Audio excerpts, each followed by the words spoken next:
That would be about 25 cents, 27 cents % on top of that.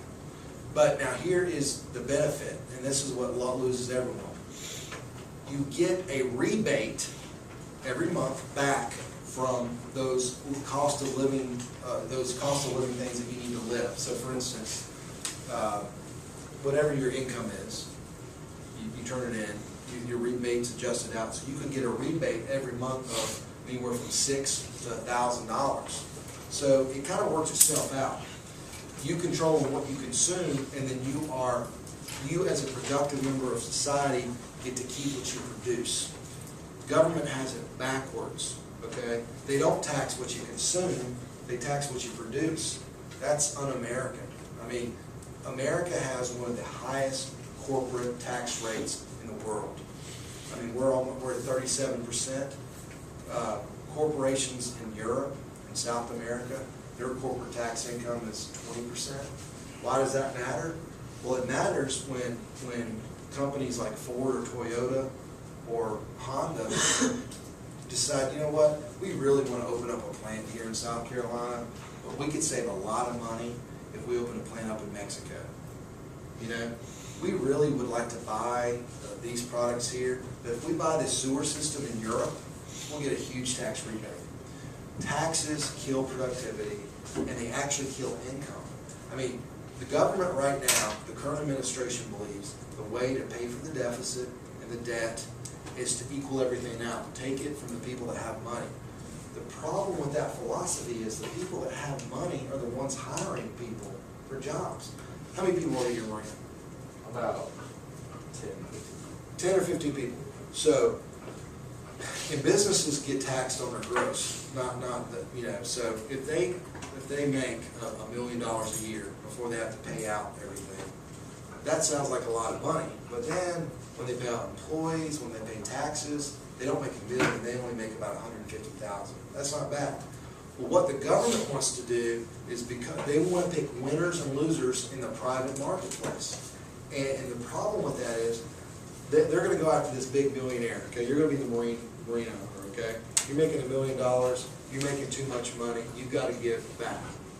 So we're going to tax you a little bit more. So your taxes, you're going to end up paying about another $40,000 in taxes. We punish you. What do you think Mr. Marina owner is going to do? You know how he's going to recoup that right away? You got to go. Sorry, I can only afford to have 9 people now instead of 10. That's the way it works. That plus we're spending stuff on things that we shouldn't spend. But I'll give you a more easier explanation. If there are, how many people are in this classroom? 26. 26, okay. Say there's 26 people here. There's, you know, out of those 26, 6 people make Fs, you know, and then 5 people make, you know, Ds, Bs, Cs, and As, right? It's 26 people. Well, you know, the people that, I mean, there's 5 people that make A's in this class. That's not fair. And then there's 5 people that make B's in this class. So what we're going to do is we're going to redistribute the grades. So instead of having 6 people that make F's, there's only going to be 3 people that make F's. But the cost of those 3 people being promoted to make B's is there's going to be fewer A's and fewer B's. How many people think that's fair? It's not. It's not fair. And government should not do that. We are the best country in the world because of our economy, because of our democracy, because of our capitalist system. Everyone wants to be like us. So we don't need to be trying to be like everybody else. I mean, you know, when you're the gold standard, you don't want to go down to silver. We have to believe in American exceptionalism. It will carry us through it all the time. I think we got time for one more question. One more question. Someone hasn't asked. Darius was up.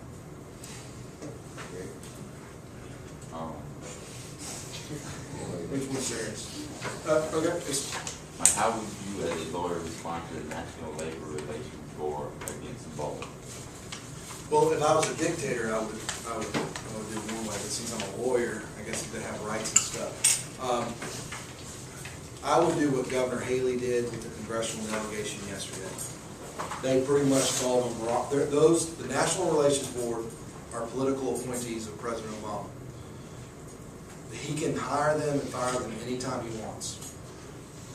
What they did was a political payback. There is no logic in what they did at all. And it could cost our fellow South Carolinians 30,000 jobs and an economic impact of like $2 billion over the next 5 years. $2 billion, 5 years. They left Washington because the taxes were too high and the unions were not cooperating. They came to a right-to-work state. It made the people at the NRB mad, who were political appointees that when President Obama came in, he appointed. They made that decision. He could very quickly, and as Governor Haley and the congressional delegation did yesterday, they can reverse their decision or they can be fired, period.